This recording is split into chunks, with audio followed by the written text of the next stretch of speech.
ओडिशार समृद्ध शिल्प इतिहास रे आउ एक सफलतार पृष्ठा जोड़ी मुख्यमंत्री श्री मोहन चरण माझी आज जाजपुर कलिंगनगर ठारे 1,15,000 कोटी टंकार शिल्प प्रकल्पर भित्तिप्रस्तर स्थापन और शुभ उद्घाटन करिसेंती।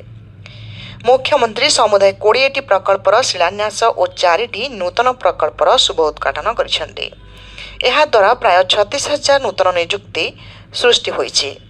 सूचनायोग्य जे आज प्राय 49,000 कोटी टंकार प्रकल्पर शुभ उद्घाटन एवं प्राय 66,000 कोटी टंकार प्रकल्पर भित्तिप्रस्तर स्थापन जाजपुर जिले में होईछि।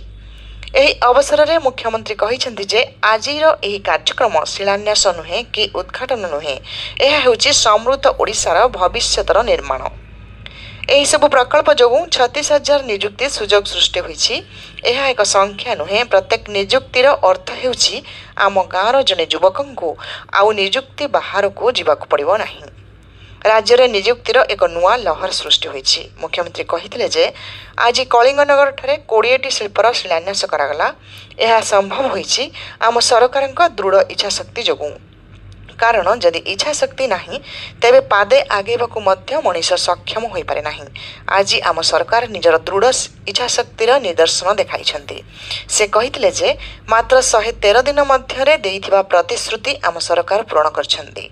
आज एही जेउ सब प्रकल्प आपण मानक सम्मुखरे भित्तिप्रस्तर स्थापन हैला, एही समस्त प्रकल्पर मेक इन ओडिशा कनक्लेव रे स्वाक्षरित होइतिला बोली मुख्यमंत्री कहिथिले।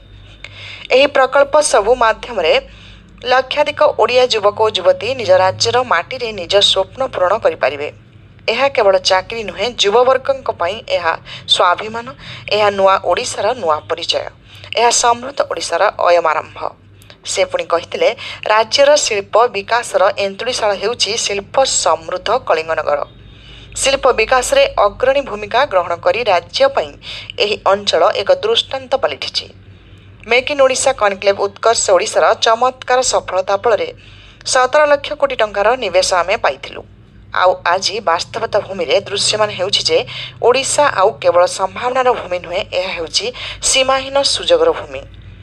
एही अवसर में समवाय और हस्ततंत्र मंत्री श्री प्रदीप बल सामंत कहिथिले जे ओडिशावासी विश्वास को साथी करी आम सरकार कार्य करुछि एवं ओडिशा विकास पथरे आगे चलीछि। शिल्पर विकास आम प्रथम उद्देश्य थिला, आउ से उद्देश्य को आम सरकार सफल करुछंती बोली से कहिथिले। शिल्प मंत्री श्री संपतचंद्र स्वाई कहिथिले जे राज्यर आर्थिक प्रगतिर मेरुदंड हेउचंती युवशक्ति एवं युवशक्तिर विकास पई रोजगार आवश्यक। एही आवश्यकता को दृष्टि रखी आज आम सरकार उद्यम सफल होउछि। शिल्पर विकास होउछि एवं एहा द्वारा आम राज्यर विकास होउछि।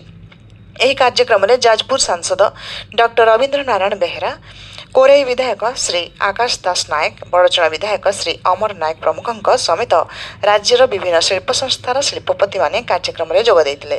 कार्यक्रम में शिल्प विभाग अतिरिक्त शासन सचिव श्री हेमंत कुमार शर्मा स्वागत भाषण देइथिबा बेले जिलापाल श्रीमती पी अन्वेषा रेड्डी धन्यवाद देइतिले। समृद्ध ओडिशारू रजत महापात्रଙ୍କ रिपोर्ट।